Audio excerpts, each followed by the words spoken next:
This podcast will fail. Mostly because nobody's going to listen to it. But you might prove me wrong. Who knows?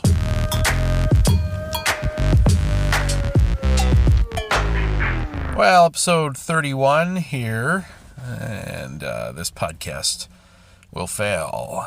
It's okay. If it doesn't matter, because it's here to talk. So, hello again, if you are at all listening. Thank you for taking a moment of your time.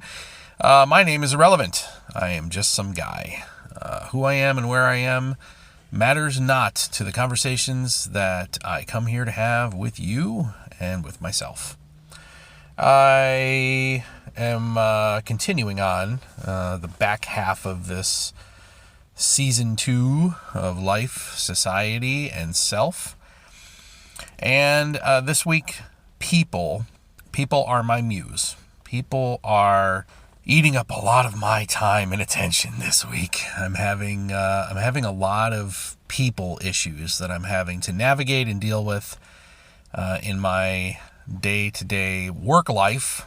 So I guess maybe today we'll talk just a little bit about what goes on in the workplace and some of the things that I have to call on my experience and knowledge to try and deal with and navigate.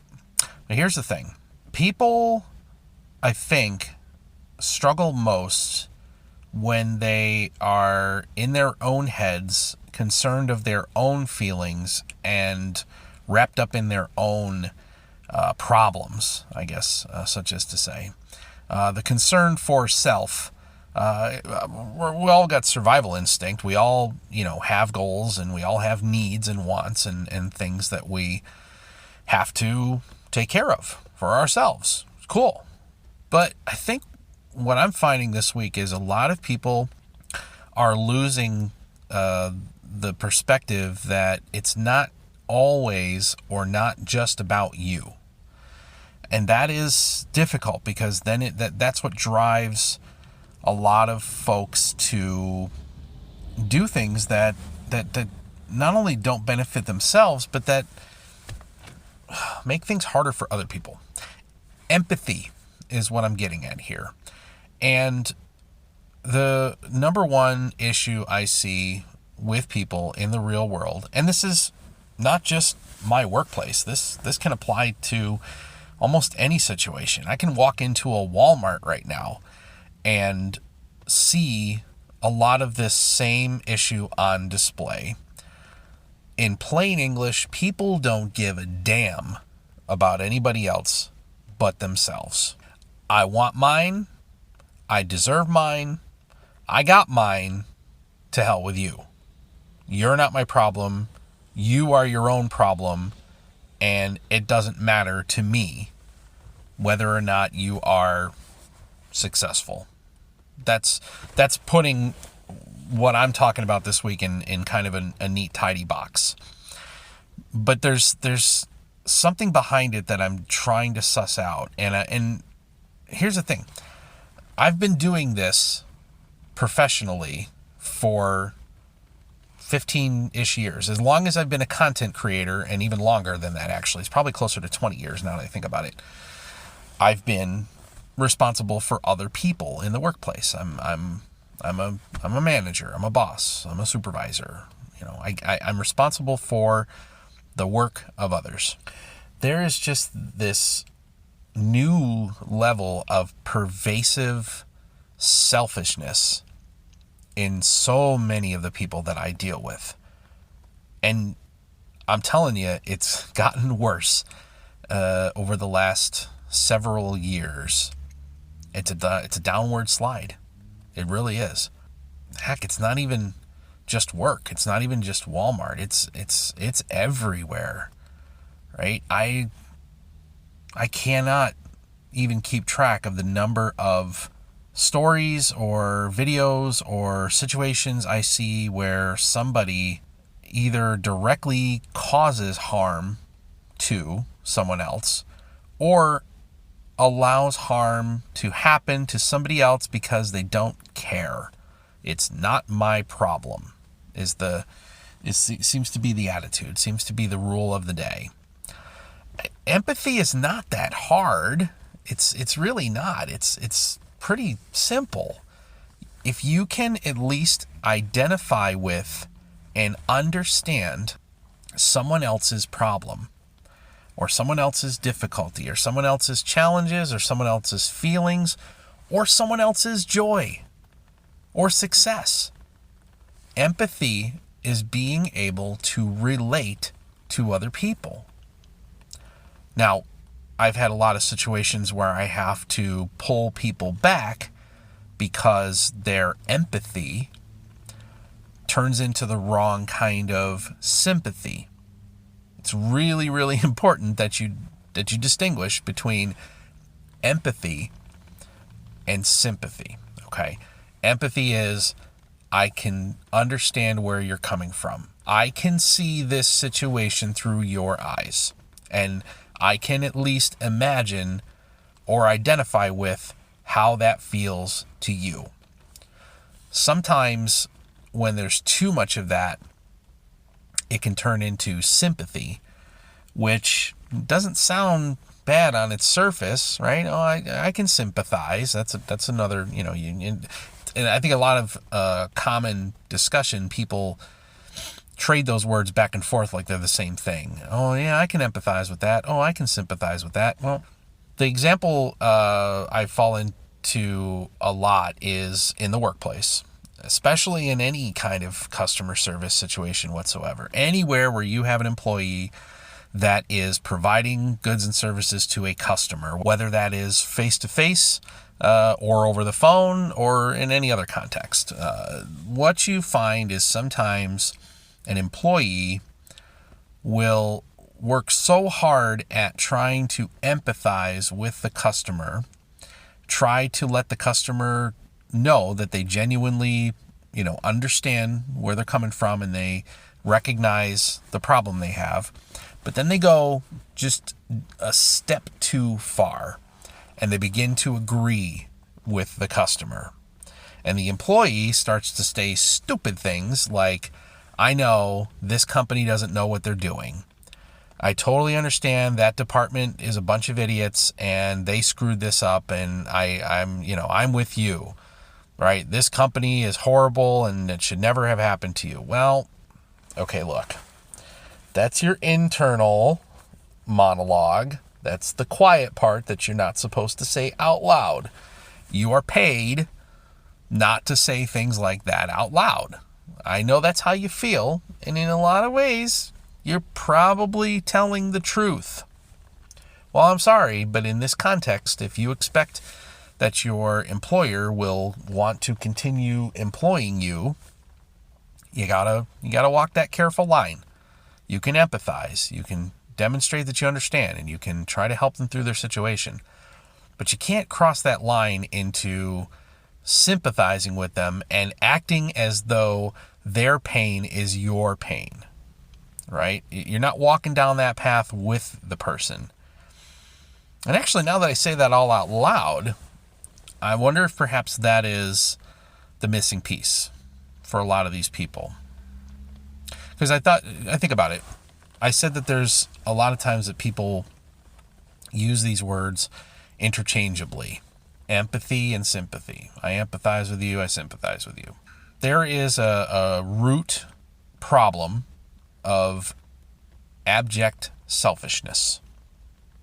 I said it. It's true. Y'all bunch of selfish bastards. Every single one of you. No, that's not true. You're a wonderful human being and you treat others with respect and kindness. There's a lot of selfishness. People, again, are concerned with me, myself, and I. You and your problems don't matter to me.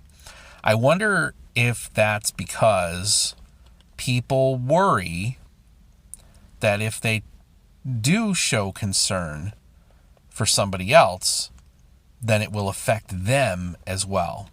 And maybe they're slipping into this idea of my sympathy for you means that it's my problem too, and I have enough of my own problems. I don't need yours on top. So instead, I opt to basically tune out and ignore and fail to acknowledge your problem in any way. Your problem is not my problem. I don't want your problem. I got enough of my own. Okay. We all have problems. We all have things that we're trying to deal with in life. I get that. But what I see in the people I'm dealing with is that this notion of it's all about me and everyone else is at fault and it's not my problem, it's destructive. It erodes at relationships. I don't know how you have any relationships, frankly, if that's the mindset that you go through life, so self-absorbed and concerned about your own problems and your own success and be damned anybody else. That's wow. How do you? Right? And I'm telling you, I don't mean to keep repeating myself, but this is not the way the world was 20 years ago. Right? When I was young and dumb, I was selfish. Everybody at age 25 is in some way or another an insensitive, selfish, such and such. I grew out of it. Most people grow out of it. You learn that there's more to the world than just you, and if you want to accomplish your goals and achieve the things you want in life, you have to work with people. You have to develop relationships. You have to be able to connect and identify with other people. But by golly, this is like a crazy downward spiral that I see, and to me, right, it's a microcosm. It's me in my workplace. It's me in Walmart, watching people do dumb things and say nasty things, and watching videos of this morning, right? This individual decides to walk up to a mother with a child in her arms and start berating this person because of who they are and just saying the most vile, nasty things to this individual, literally saying on film, "I hope your child gets sick and dies." And look, I'm supposed to look at that as a one-off, is what I'm told. By the folks that defend such behavior, I'm told that you're supposed to, that's not everybody. Those are isolated incidents. Okay, well, I'm telling you from my perspective, my observations, this zone of isolation where these one-off things happens seems to be getting bigger and bigger and bigger every single day, every single month. The last several years, there is just this, I can't even quantify it, right? I want to talk about it, but it's overwhelming. It's staggering. People just don't care about other people. Now that's not everywhere. I'll be fair, right? I have plenty of fantastic relationships myself, and I've certainly been guilty of shaking my head and going, "Yeah, you know what? You suck, and you need to get your act together. I can't help you with that."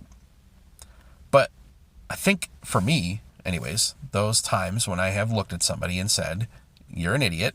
You're on your own. You screwed it up. Good luck to you." I'd like to think that I'm making that judgment based on this person's behavior.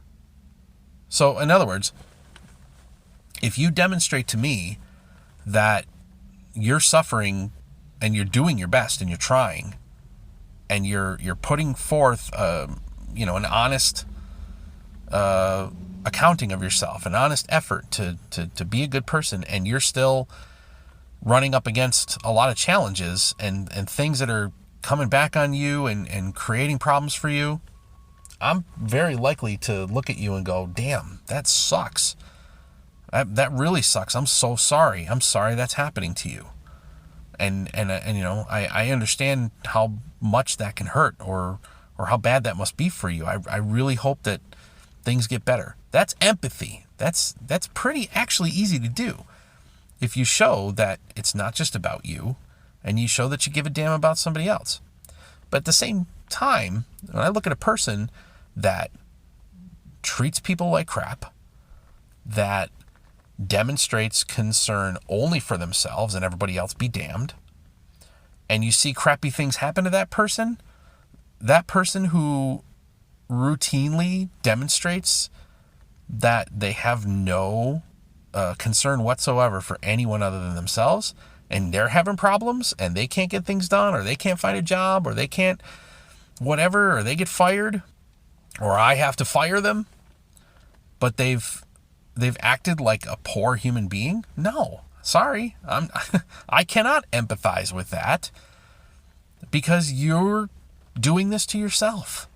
You've brought this condition on yourself, right? You've shown me nothing to tell me that you are worth a second chance or a second look or a hand up or whatever. And again, maybe I'm thinking out loud here, and maybe another part of it is that people are automatically assuming that that's where everyone else is, right? Maybe it's that the people who are out there demonstrating zero empathy, concern only for themselves, are making an immediate assessment that the person who's suffering isn't worthy somehow. And I hate to say that a lot of that can tie into some really nasty things like gender identity, ethnicity, right? Social status, social economic status, religion. But all of those factors, including the video example I talked about a few minutes ago, were all based on those things that are just, this is who this person is. It's not that this person has done anything wrong, but somehow someone else looks at that person, and based on these factors that nobody has a control over, you can control how you behave. You can control how you conduct yourself. You can control how you interact with the people around you, right? You cannot control your gender. You cannot control your gender identity. Anybody says you can shut up. Go to hell. Get off my podcast. I don't need you listening. Oh, I just gave you a clue as to where I lean politically. Go figure. Ethnicity, status, social economic status. A lot of these things are not in everyone's control.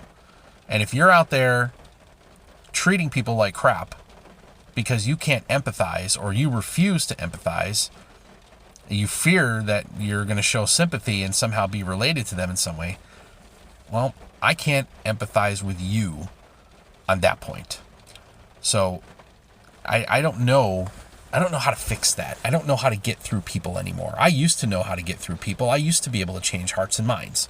I used to be able to get past people's defenses and get them to open up. But I'm telling you, especially this week at work, I can't get people to just drop the automatic responses that they have when someone tries to challenge their assertions or tries to get them to see through someone else's eyes and understand where they're coming from. I feel like I'm banging my head against the wall with some of these people. It's not fun anymore. I'm getting a little tired of it. I just hope the world can come to its senses, and maybe we can turn a corner somewhere and start to bring some humanity back into these freaking humans that are all over the place. Yeah. All right. That's enough of that. That's good. I appreciate it. That's all I got. So I will stop there, and I will try to continue on with my day. I will eat my lunch. I will clear my head. I will listen to some music, and then I will go back and finish my workday. But in the meantime, I will thank you, any of you that may have started this podcast and may still be listening at this point, 20 minutes in.